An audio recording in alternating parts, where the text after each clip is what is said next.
I am an alcoholic, and my name is Bob Tucker.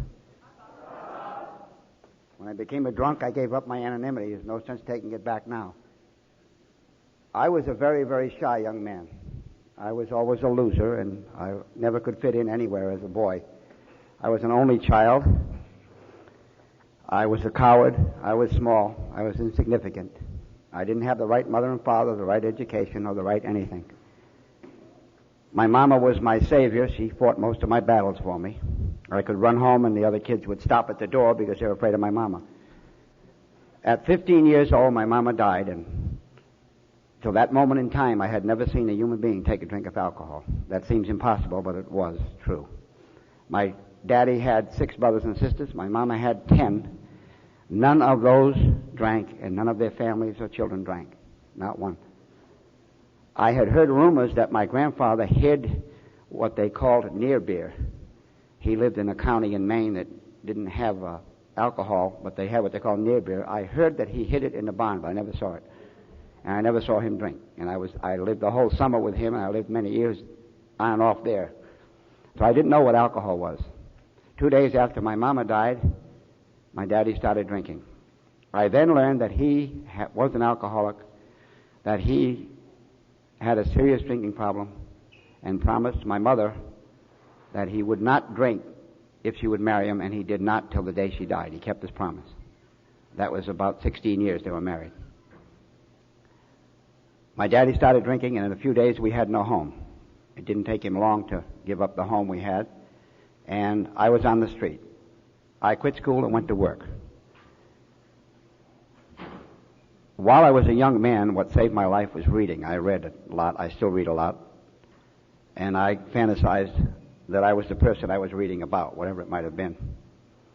And that helped me. That was the solution to my loneliness and my problem and my being unique and being different than everyone else, because I could be that successful person in the book. And it helped me a great deal. When I was out working with other people, I was successful at the jobs that I did because I kept getting promoted. At 16, I was the general superintendent of a jewelry factory, and I had 400 people working for me. But yet it wasn't enough for me. I was never successful. One time later in my career, I was the supervisor of the first floor of a department store in a major city, and I had several hundred people working for me. And if I met you in a bar, I'd tell you I was a doctor or a lawyer because I was ashamed of what I was doing. You see, in my mind, I never accomplished anything. I never was anything. I never was successful. And so I had to lie. I had to fantasize. At 15 years old, when I went to work, I naturally worked with people older than me, and I started drinking with them after work. Stop off for a couple of drinks at a bar, drinking at a party. I was invited to parties with older people, and so I started drinking, and I didn't have a problem. In fact, now I had a solution to my problem. I was no longer bad looking at all. I was pretty good looking. I could talk to the girls, and I could dance, and I could go to the parties, and I could tell jokes, and I fit in everywhere then. I had no problem. So you see, that was a solution to my problem. It was not a problem. It wasn't a problem for many, many years. I drank very successfully for many, many years. I got drunk, and I fell down a lot, and I made a fool out of myself many times, but it didn't matter because I was somebody. I married a lovely gal, and we had 4 children, and I started my own business and failed at it and went to work for someone else. And again, no matter where I worked, I seemed to do a good job for them. And I can remember being in Cleveland, Ohio, and then the drink started to catch up with me for some reason. I was a workaholic also. I don't believe there is anything like a pure alcoholic with no other problems. I had many other problems, but I worked at that time from about 5:30 in the morning until about 11 at night, 5 days a week, and I worked a half a day on Saturday. I didn't actually work physically. I was supervised other people, but I was there, and I drank afterwards. And I started experiencing small periods of time left out of my life that I didn't know about, and I didn't learn until later years in Alcoholics Anonymous. You call these blackouts. About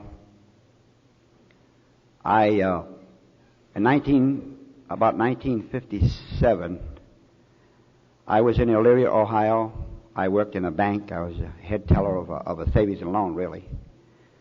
And you know, a lot of things happen to us in our lives, and at the time they're disasters. And now I can look back at some of those things, and they were the best things that ever happened to me. For instance, a short time after that, my wife and I moved into what was to be our first home, our own home. Instead of apartments or rented, we were going to buy this home. We moved in like on a Friday and Saturday, and Sunday morning at 5 o'clock, that home burned to the ground.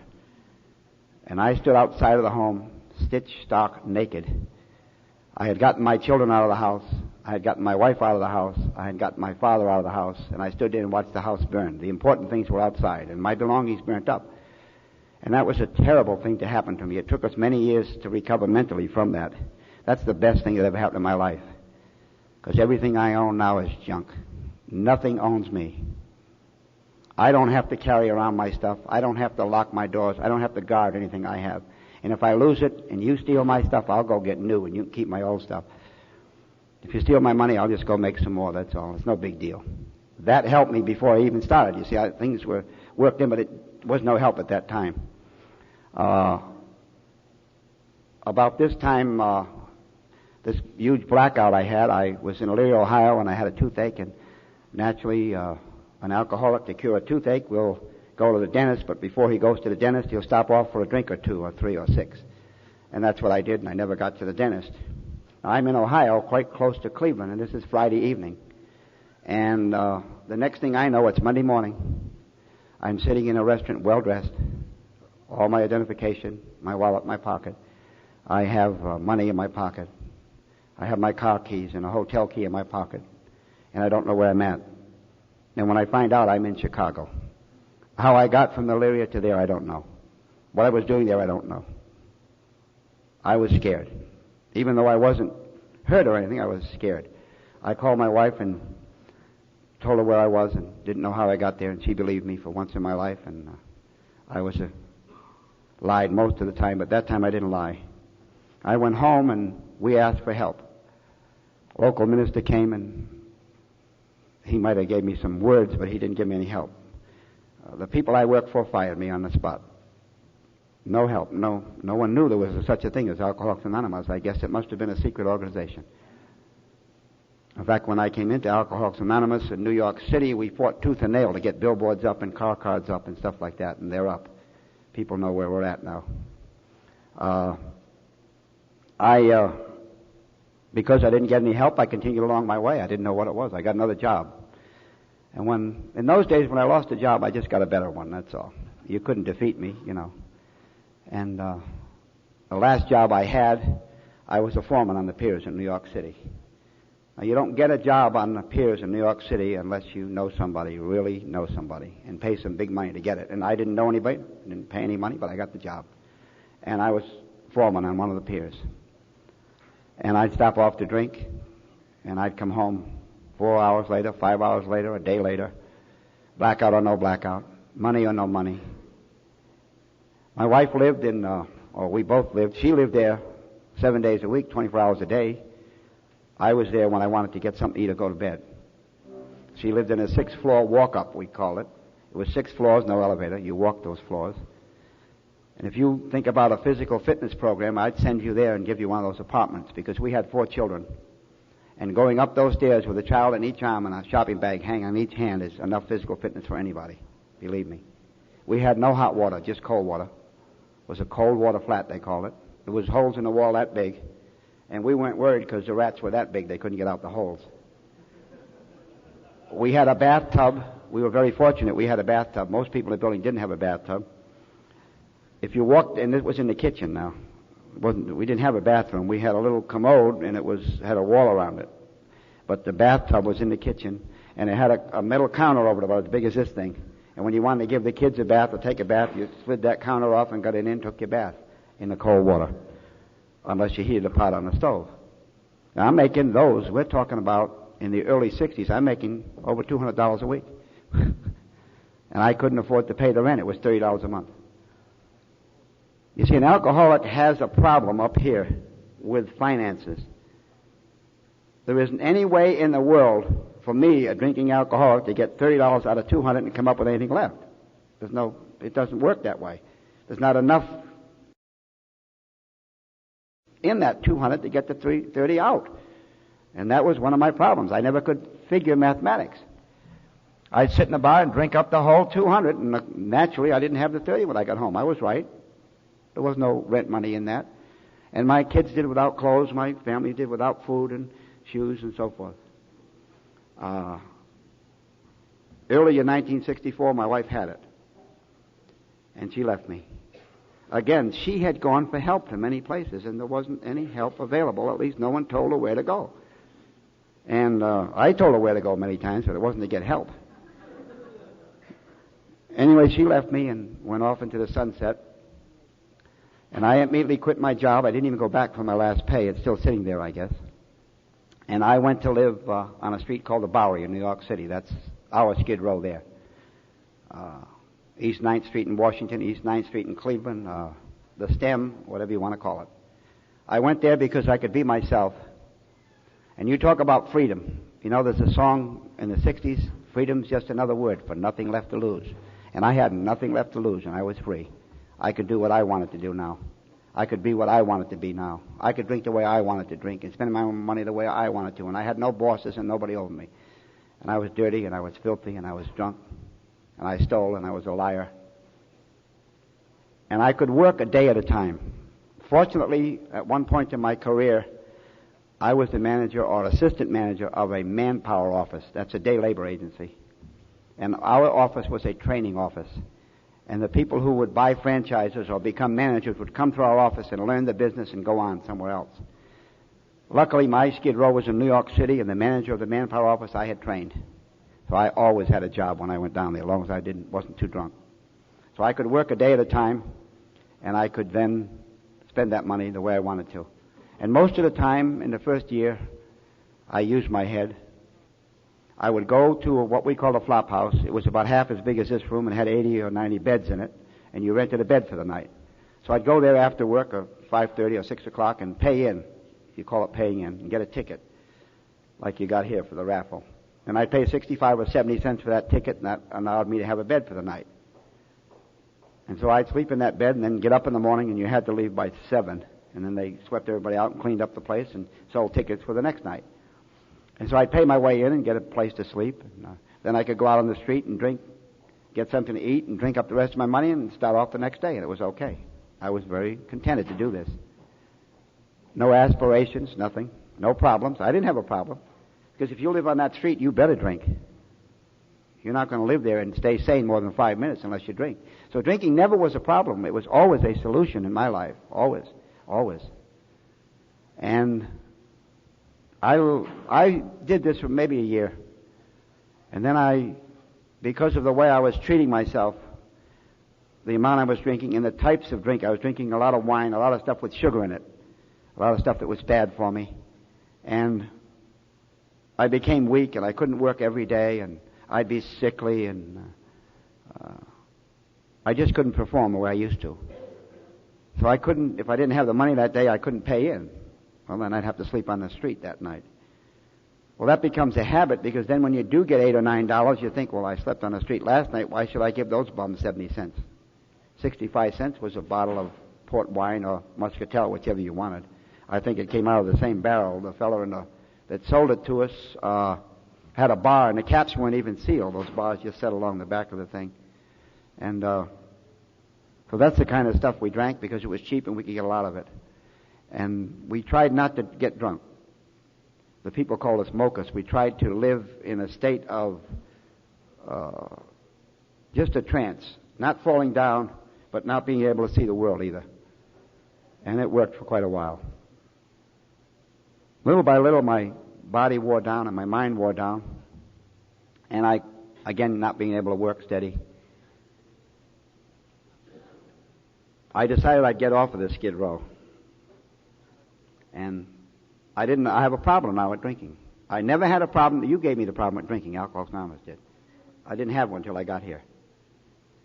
And so I decided that I would do something my grandfather and grandmother told me, and my mom and dad had told me. That if you do the American way, if you work and earn your money and pay your bills and save whatever money you have left, you'll succeed in America. And so I tried to do that on Skid Row. It was I was very ill and sick and tired, and I went into a mission one night. They cleaned me up a little bit and gave me some clean clothes and car fare, and I went to the manpower office the next day, and they gave me a job. And first thing I was going to do was to pay my way in that night and get a place to sleep, and then get a meal. And I heard a song by Johnny Cash called A Half Pound of Ground Round. And another one of his favorite songs is Sunday Morning Coming Down. I lived Sunday morning coming down with tears in my eyes for 3 years. Every Sunday morning I'd walk. There wasn't any place to drink. You couldn't get a drink. There was a man on the street with a bag, but you had to pay double, and we couldn't afford that. And I'd walk around and see people going to church with little children, and I'd see people going in and out of playgrounds with children. And I'd just cry and feel sorry for myself. You know, most people that are sad aren't sad for their children or their wife. They're sad for themselves. I know what self-pity is, and I know what it does to a person. It's demoralizing. It's worse than the alcohol. When I got sober, if I had self-pity, I would just as well have been drunk. It would have been easier. I would have been sedated. The self-pity is destructive, and it hurt me many, many times in my sobriety.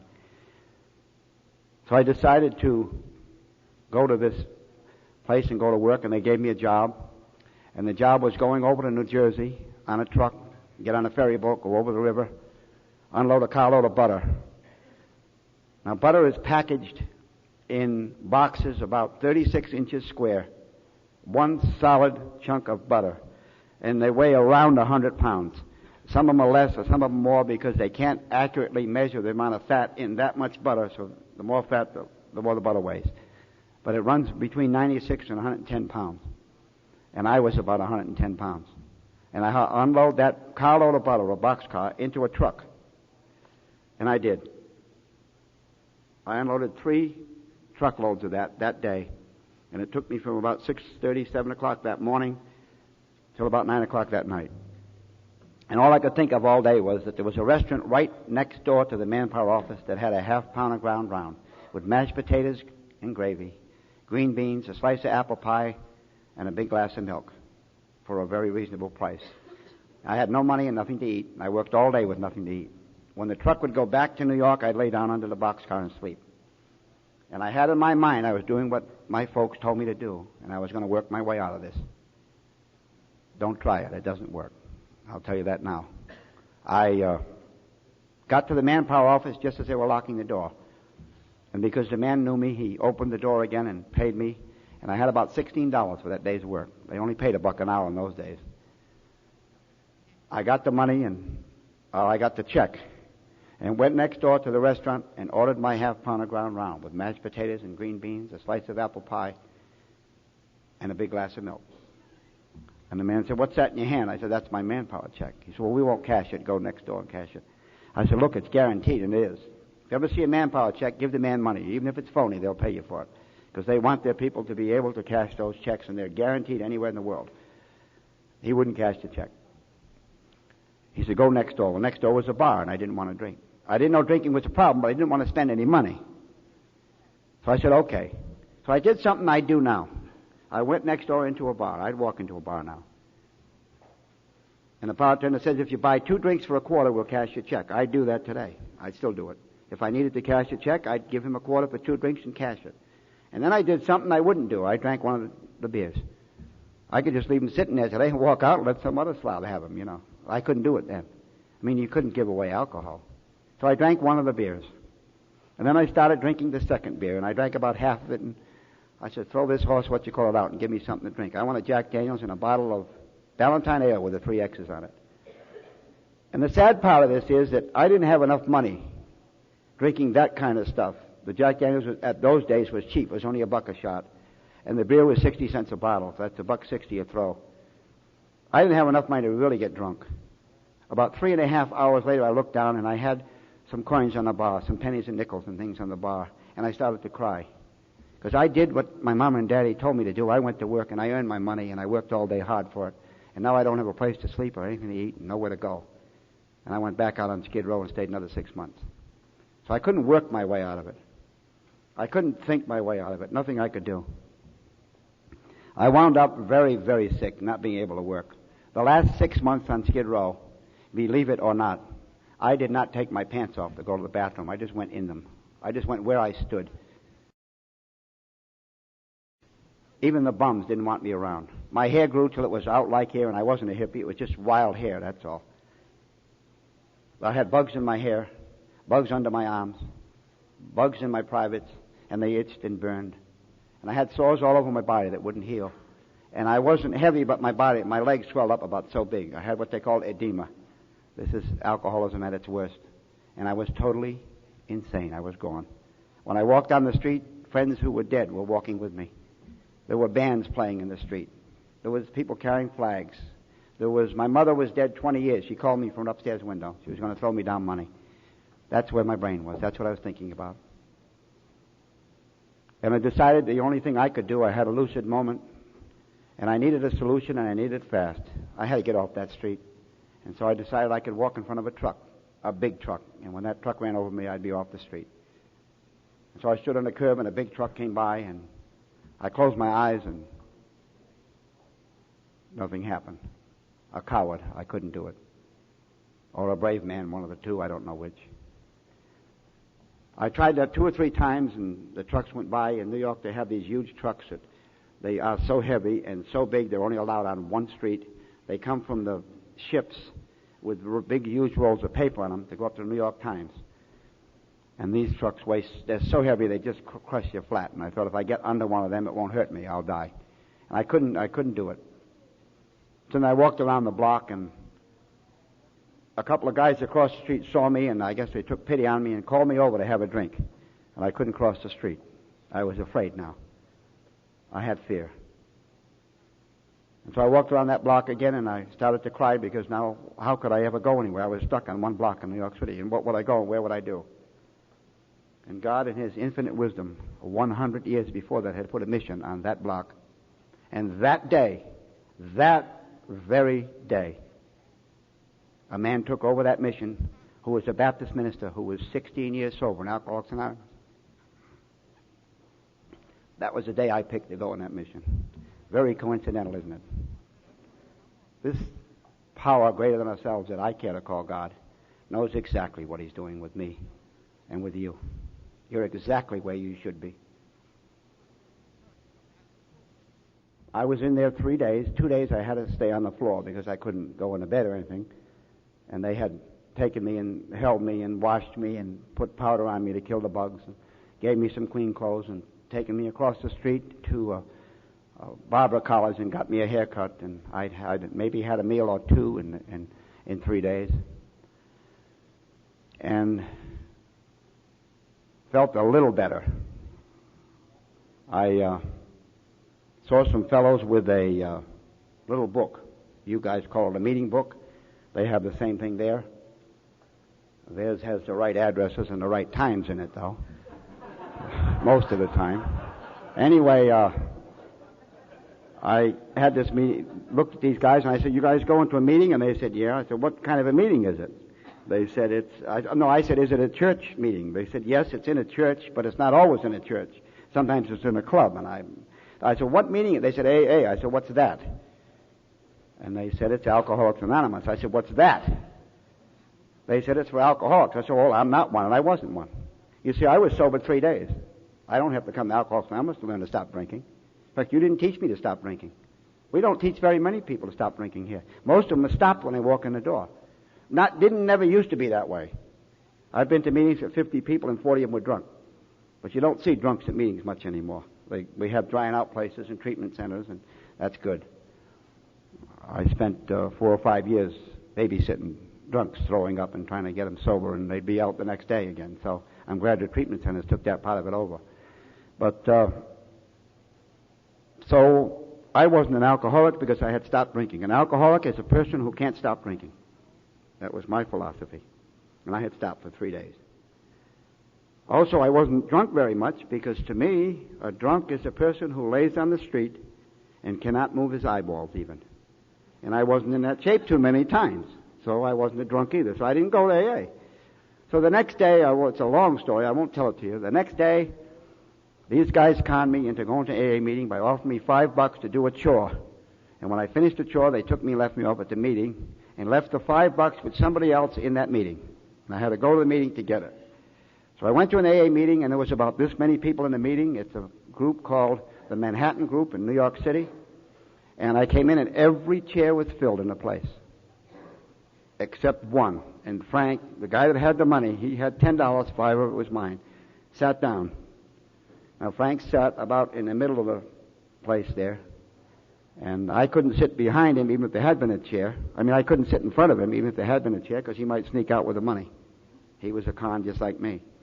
So I had to sit in front of him to watch him, and the only chair was a pew over here, and I sat on it. And the lady that talked said 3rd Avenue and 33rd Street in Boyd's and B's. She had what some people mistakenly call a Jersey accent. It is not. It's a Brooklynese accent. Jersey people don't talk that way. I laughed. I had not laughed in so long. See, I'm 4 days sober now. In fact, I date my sobriety from that day. I remember that day. The other 3 days were kind of foggy. So my sobriety is from the day that I went to an Alcoholics Anonymous meeting. It is my AA birthday. It's not the day I got sober in some treatment center. Don't even count that one, baby. Count the day you got here. That's my AA birthday. And I can afford to lose 3 days. I still got them, but I can afford to count my birthday anytime beyond. And I'm getting off the track. Anyway, forget some of the remarks I make, because I'm talking for myself. I'm not talking for Alcoholics Anonymous, and anything I say is my own opinion, not theirs. And each one of us have our own, and each one of us are peculiar in a certain way. And if you'll accept us with our peculiarities, and accept the good we have and the bad we have, maybe we'll get along. Anyway, I sat in that pew, and I laughed and laughed and laughed, and it came to me that I was just making a fool out of myself in front of these people. And I started to cry. And I cried tears. And when I was laughing, the people were laughing with me. And when I cried, everything was silent. And the meeting ended, and I didn't know that. The meeting ended early, because this horse's was balling up here. And they wanted to get to me. And a bunch of men came around me. We had a ruling then, and I go by it most of the time now. The men were the men and the women were the women. I have only sponsored one gal in Alcoholics Anonymous, and that's probably the last I'm going to do. I'm having a hell of a time with her. Anyway, she's still sober, and she's in New Mexico now. Maybe she's doing good. I hope so. Anyway, at the end of the meeting, a few of these men gave me a business card or a piece of paper with a telephone number on it. And they said, call me. Please call me. I'll help you if you want to call me. And okay. So there was a van waiting to take us back. And I got into the van, and I threw these things down on the gutter. And I went back to the mission because I'm close to the $5. And the next morning, I got my $5, and I headed out of that mission. I was going to get a 65-cent bottle of port wine, and you guys cheated me out of that. I never got it. Thank God. I went to the door, and there was a man at the door. And he said, remember me? My name is Marty. And I said yes, and I didn't remember him. I lied a lot because I didn't want you to think I didn't know. Now I'll tell a person I don't know his name and ask him again, but I didn't dare then. He said, you remember me? And I said yes. And he said, I gave you my card and asked you to call me. You didn't, so I came down to find out what's going on. Where are you going? I said, I'm going for coffee. 2 lies in 2 minutes. The thing I didn't know then was, and I know it now, you ain't going to lie to none of us. We know exactly what you're going and where you're doing and what's going on in your life. You're only lying to yourself. Might as well tell us the truth and get it out and then leave it where it is and go on with your life. It's that easy, you know. The truth will out. Marty says, come on, let's go have breakfast. I said, okay. He took me uptown New York to a very fancy restaurant, and there were gals there with mink coats on the floor and people eating, and this was a kind of a restaurant where you don't go to eat, you go to be seen or to see. There were movie stars and things there and different kinds of people, and when they serve you a meal, they give you, if you want a hamburger, it's about that big around, and 3 peas on the plate. And the people don't eat, they just push the food around on the plate. It's what they do, you know. You know, they want $9 for a hamburger or something, and oh, boy. He's going to buy me breakfast. No, go ahead, eat. He said, I know you didn't eat at the mission yet. Eat. I said, all right, I'll eat. So I ordered something, I don't know what, bacon, eggs or something. Very nervous and all, and he was talking about himself. He said, I'm Marty, and gave me his whole name, and he said, I work on the stock exchange. I'm an advertising executive, and he said, I've been sober in AA 6 years, and you look like you need a little help last night, and that's what I'm here for. And we talked, and well, what do you do? I said, well, I've been a banker, and I've been this and that, and I talked about what I did, and he talked about what he did. That's all there was to it. He didn't ask me any questions.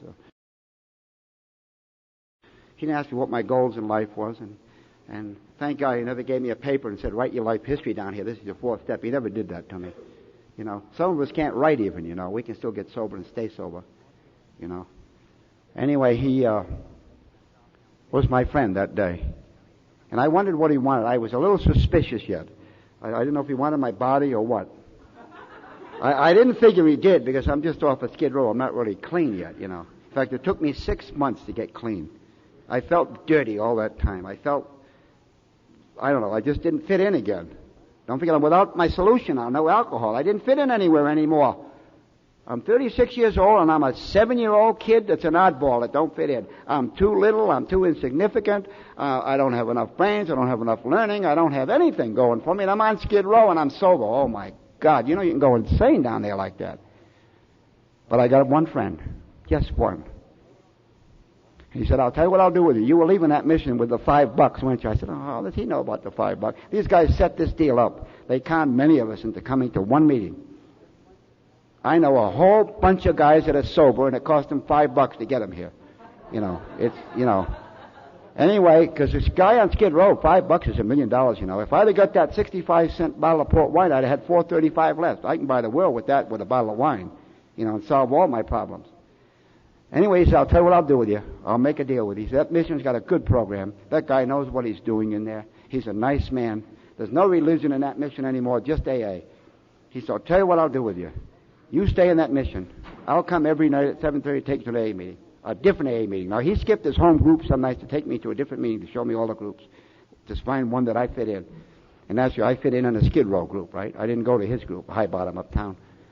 Anyway, he said, I'll come in the morning about 8:30, 9 o'clock, and I'll take you to breakfast, and we'll talk about the meeting, okay? Well, I'm no dumbbell. I might have been a jerk, but that was the best deal I'd heard coming down the pike in a number of years. I took it. I went to 90 meetings in 90 days and 90 breakfasts. Boy, I ate in some nice places. I had a hell of a breakfast. I had breakfast with a baked potato one day. Oh, boy. I had breakfast at a Chinese restaurant. I ate breakfast everywhere in New York City. I loved it. I could just look forward to that. I'd stayed sober just for that breakfast. Because I was living in a mission, and, you know, the food wasn't that good, you know. I'd like to share something that happened to me the first day I was in the mission, the first day that I was awake in the mission, the third day, really. They cleaned me up, like I said, and they took me upstairs to the fourth floor. There was 2 floors we lived on, and 2 floors they were one. The first floor was like a chapel, second floor was offices, third floor was beds, and fourth floor was beds. So they took me to the fourth floor, and they gave me a bed. And they said, that's your bed. And it was an army cot, and it had a mattress on it, and a white sheets and pillow and stuff. And they said, well, now, we're not going to ask you to do any work or anything. Everybody works around here. But your first day you get off. We start you off that day. Just relax here the day and do what you want to do and come down to eat, and we'll see you tomorrow morning. And I said, okay. And by the time I got washed up and cleaned up and the barber and all the different stuff, and they make you fill out a form, write your name and stuff. In case you jump out the window, they'll know who died, you know. So after I got doing that, it's like 1 o'clock. I had my lunch, and I went up there and I laid down in this bed. Now, I learned something I learned before I got to Alcoholics Anonymous, but I can still use it here. I learned something that kept me alive and killed my best friend. Frank was the guy with the other $5 bill. Frank came with me to the AA meeting. Frank stayed in AA a whole year. Frank stayed sober a whole solid year. Now, this first day, though, going back, what we did different was I laid in that bed, and I didn't believe in God, but for some reason I thanked God for that bed. And I knew I was home free. There were guys on the street who would pour gasoline on us or lighter fluid and light us on fire to watch us burn. There were people down there who would stab you and take your shoes off just to get your shoes to sell them. The street was a vicious, vicious place to be. And I was up in a bed on the 3rd floor, and they couldn't get to me, and I was home free. I was okay. I was alive, and the bed was wonderful. The pillow was soft. The sheets smelled clean. I could touch myself, and I was clean. I had no bugs. My hair was cut, and I was just well off, and I was well satisfied, and I was very, very grateful. Frank wasn't.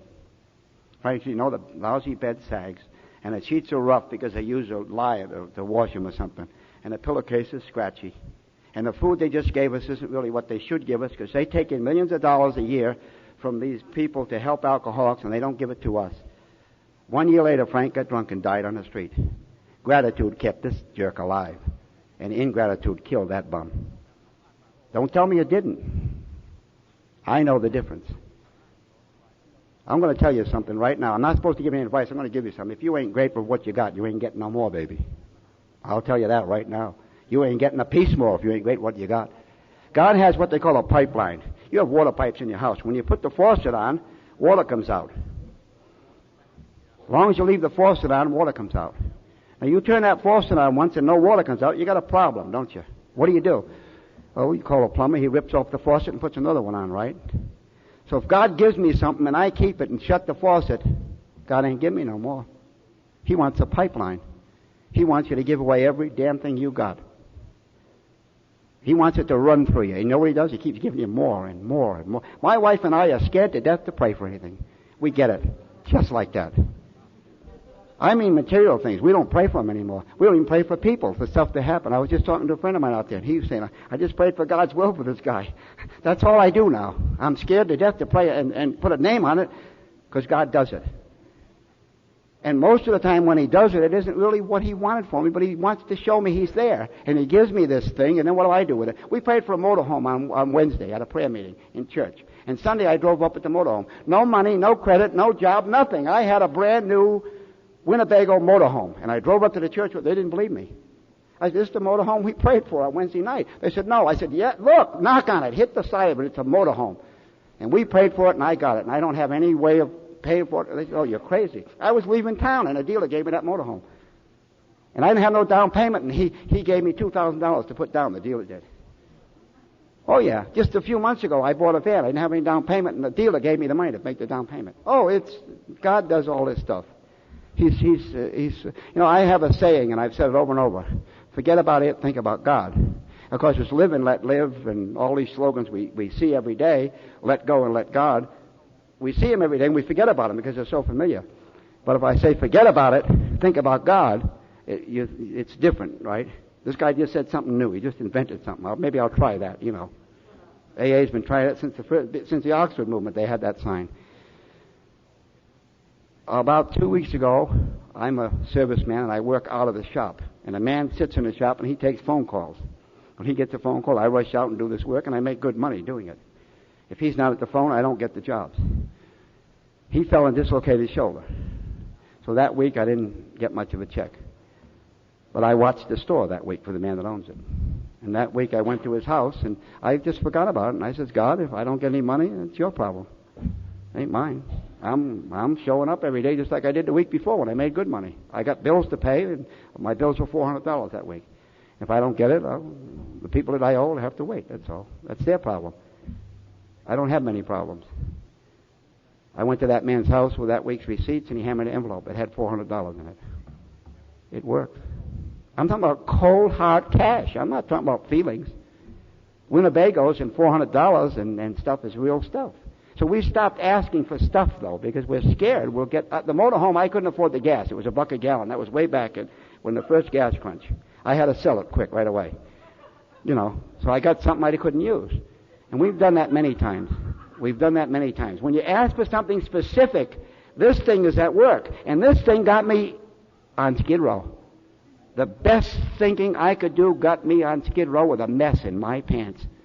I ain't going to believe him no more. This little guy up here can go wherever he wants to go. I ain't believing him. I'm going to believe the 27 principles of Alcoholics Anonymous. That's another thing I have that most people don't have in here. You have 12 maybe. You've seen a sign with 12 of them up there. They don't put promptness up there, do they? That's a principle. 10 steps says promptly. And that don't just mean admit your faults promptly. It says promptness in all your affairs. Every one of those principles means in all your affairs. That's what it says there at the end, don't it? In all our affairs. And I believe this stuff. Maybe I'm wacky. But it seems to make my life so much easier that I can go out and I can not have to make a decision, just go out and do. And it all comes to pass. It all works. Now, I don't think that a person can sit in a closet and lock the door, and I heard this off one of the tapes, and lock the door and pray for food, and God's going to shoot a hot dog through the keyhole. No, I don't think that. No, I don't think that. You get out there in the street with your hand out, you might get the hot dog, I do the footwork. I go through the motions. The best motions I know to go through, I go through. But keep this thing out of it up here that's trying to get me. I'm not letting my mind get me anymore. Anyway, the peculiar thing about that meeting, I never joined that group. Isn't that funny? And I never joined any of the groups that my sponsor belonged to. In those days, I'm not saying it is true now, but the pigeons, we were called pigeons, weren't clones of the sponsors. We didn't do exactly what they did. We used our own facilities to do what we were supposed to do. They were just our friends and our helpers. Anyway, I ended up at a group called the 24th Street Clubhouse, which was a good alcoholic group because it was located on 23rd Street.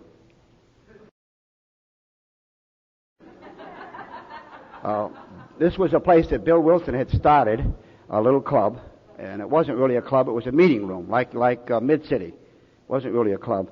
And Bill had started this thing, and it was on 24th Street, and they tore it down and built a big complex there, so we moved to 23rd Street. But we still kept the name, Old 24th Street Clubhouse. And many, many times that clubhouse was, as I say, 50 people and 40 of them drunk. And I got on the board of directors, and I got to be the director of the 24th Street Club.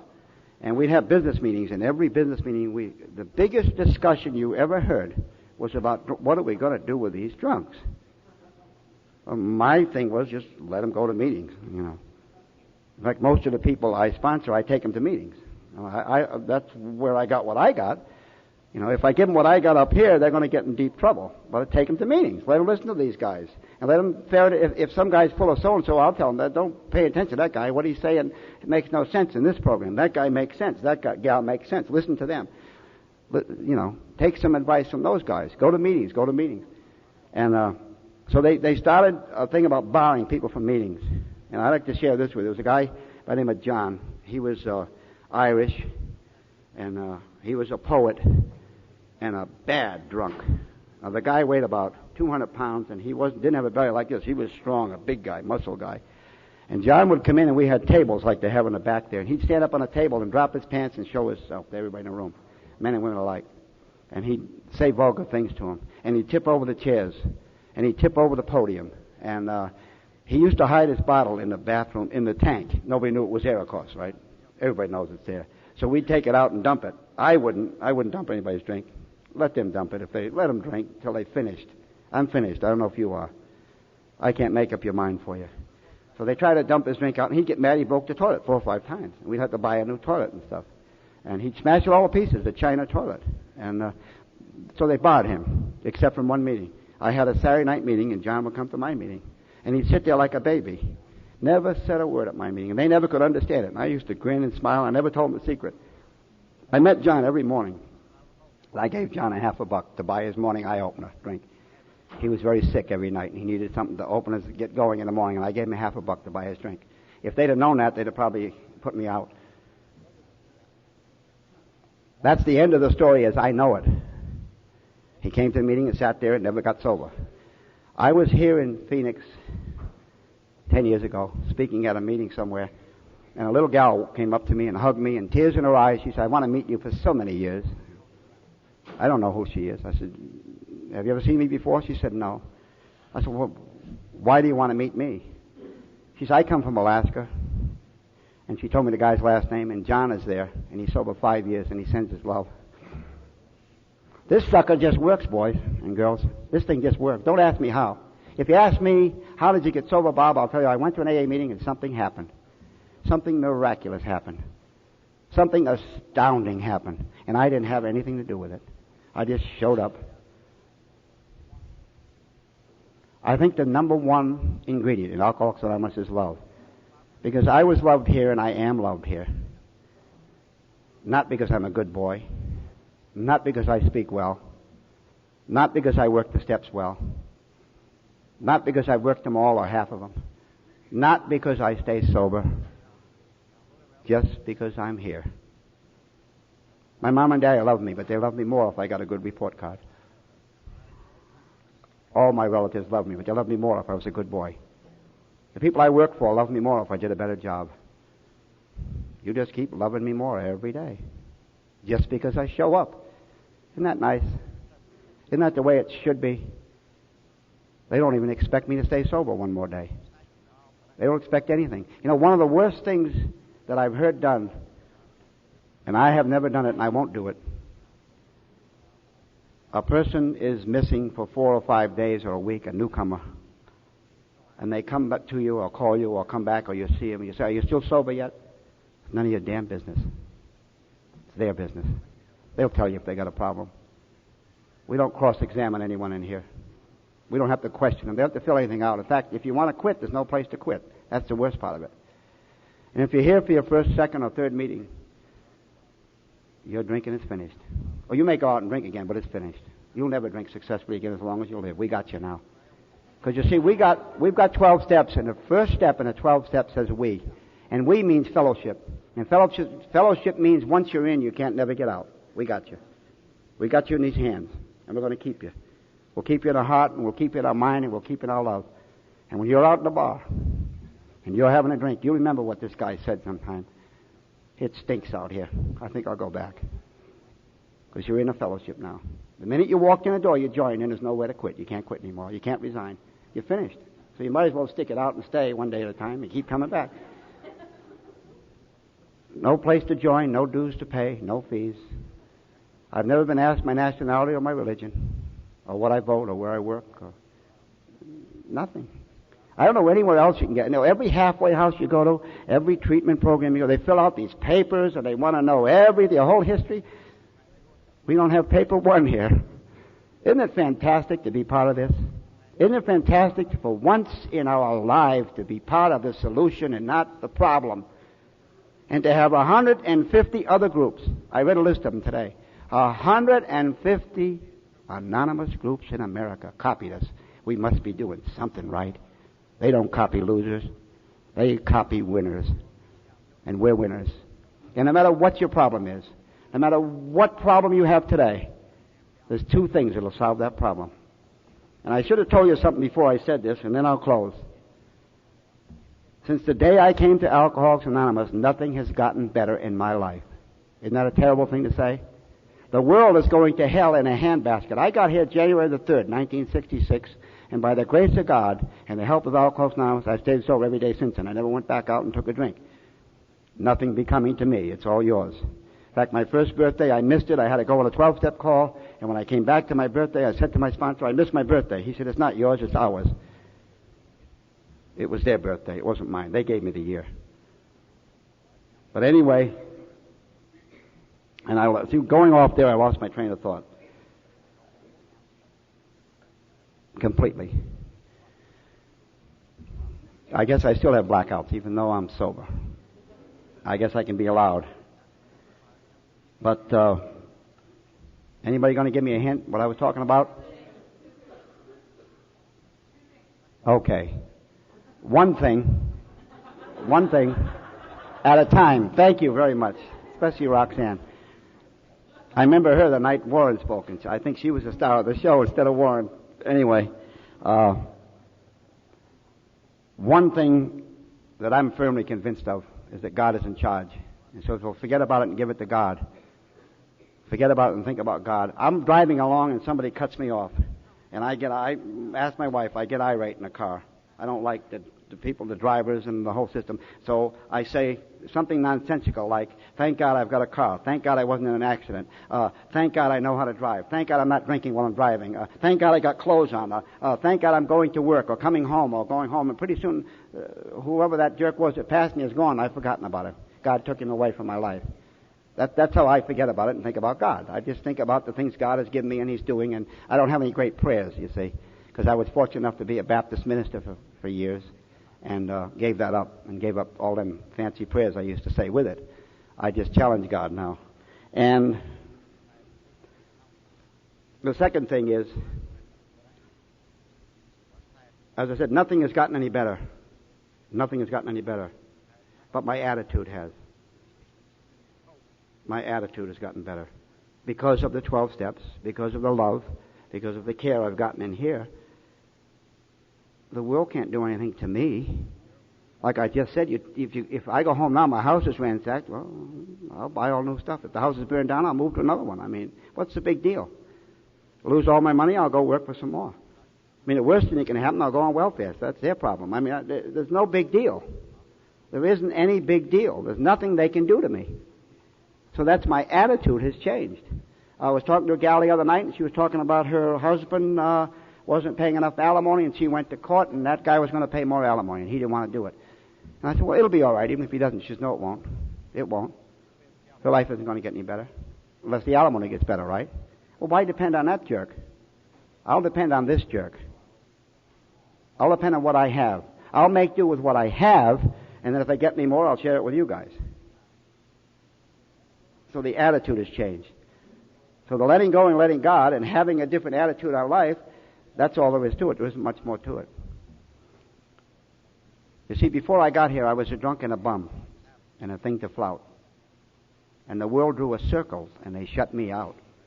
But Alcoholics Anonymous and you gave me the wit and the will to win. For we drew a big circle, and we took the whole world in. Thank you very much.